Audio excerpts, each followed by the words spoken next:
پناہ مانگتا ہوں میں اللہ کی شیطان مردود سے۔ شروع اللہ کا نام لے کر جو بڑا مہربان نہایت رحم والا ہے۔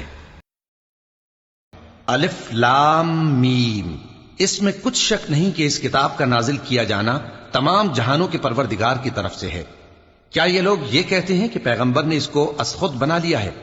نہیں، بلکہ وہ تمہارے پروردگار کی طرف سے برحق ہے، تاکہ تم ان لوگوں کو ہدایت کرو جن کے پاس تم سے پہلے کوئی ہدایت کرنے والا نہیں آیا، تاکہ یہ رستے پر چلیں۔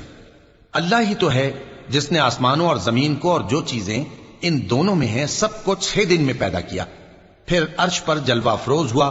اس کے سوا تمہارا نہ کوئی دوست ہے اور نہ سفارش کرنے والا۔ کیا تم نصیحت حاصل نہیں کرتے؟ وہی آسمان سے زمین تک کے ہر کام کا انتظام کرتا ہے، پھر ہر کام ایک روز جس کی مقدار تمہارے شمار کے مطابق 1000 برس ہوگی اس کی طرف رجوع کرے گا۔ اسی شان کا ہے وہ خالق جو پوشیدہ اور ظاہر کا جاننے والا ہے، غالب ہے، بڑا مہربان ہے۔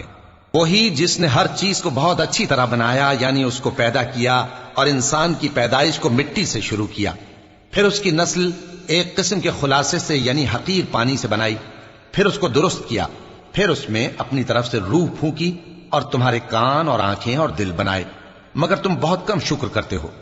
اور کہنے لگے کہ جب ہم زمین میں ملیا میٹ ہو جائیں گے تو کیا اثر نو پیدا ہوں گے؟ حقیقت یہ ہے کہ یہ لوگ اپنے پروردگار کے سامنے جانے ہی کے قائل نہیں۔ کہہ دو کہ موت کا فرشتہ جو تم پر مقرر کیا گیا ہے تمہاری روحیں قبض کر لیتا ہے، پھر تم اپنے پروردگار کی طرف لوٹائے جاؤ گے، اور تم تعجب کرو جب دیکھو کہ گناہگار اپنے پروردگار کے سامنے سر جھکائے ہوں گے اور کہیں گے کہ اے ہمارے پروردگار، ہم نے دیکھ لیا اور سن لیا، تو ہم کو دنیا میں واپس بھیج دے کہ نیک عمل کریں، بے شک ہم یقین کرنے والے ہیں۔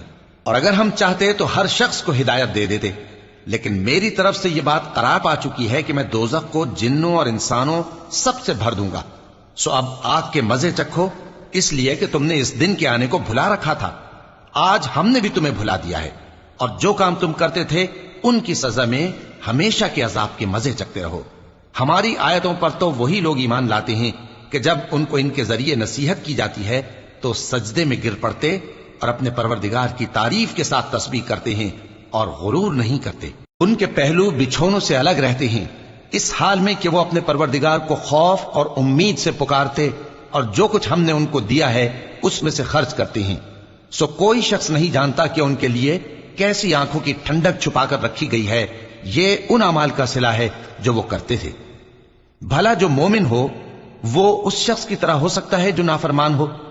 دونوں برابر نہیں ہو سکتے۔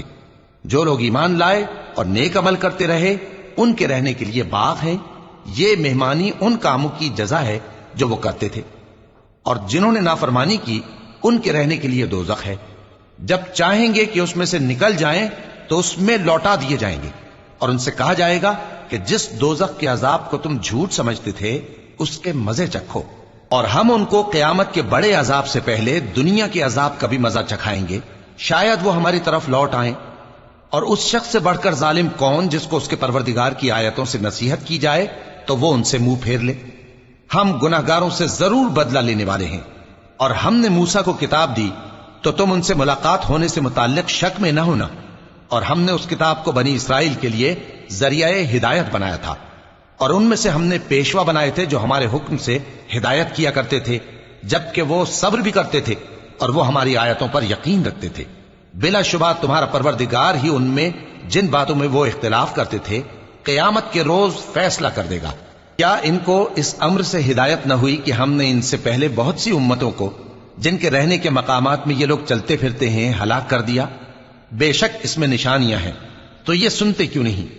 کیا انہوں نے نہیں دیکھا کہ ہم بنجر زمین کی طرف پانی رواں کرتے ہیں، پھر اس سے کھیتی پیدا کرتے ہیں جس میں سے ان کے چوپائے بھی کھاتے ہیں اور یہ خود بھی کھاتے ہیں؟ تو یہ دیکھتے کیوں نہیں؟ اور کہتے ہیں اگر تم سچے ہو تو یہ فیصلہ کب ہوگا؟ کہہ دو کہ فیصلے کے دن کافروں کو ان کا ایمان لانا کچھ بھی فائدہ نہ دے گا اور نہ ان کو مہلت دی جائے گی، تو ان سے منہ پھیر لو اور انتظار کرو، یہ بھی انتظار کر رہے ہیں۔